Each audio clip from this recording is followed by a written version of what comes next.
Bago nga pala kami umuwi matapos mag-install ng 16 kilowatts sa Tondo, Manila mga ka-DIY, nilibre nga pala kami dyan ni Engineer Robles ng dinner. At habang naghihintay kami ng ibang in-order, nag-selfie muna ako habang nag-uusap yung dalawa, si Engineer at si tropang Jonas. At ayun na nga, parating na po yung ibang in-order ni Engineer. Talaga naman napakasarap ng mga pagkain dito mga ka-DIY. At syempre maraming salamat kay Engineer sa pag-libre niya sa amin ng dinner.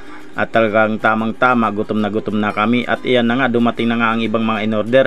Mayroon po yan na seafood, mayroong gulay, may nilagang baka, mayroon pong sinigang, at may lechon na kawali mga ka-DIY. Siyempre mayroon pang ibang mga putahe dyan. So si Jitli nga pala mga ka-DIY, hindi ko nakuna ng video, nasa harapan ko siya, ayun po yung kamay niya. So habang nagsisilpi ako mga ka-DIY, pakit muna tayo sa camera. Ayan, bago tayo kumain, siyempre kain po tayo mga ka-DIY. Hanggang sa susunod na upload na video.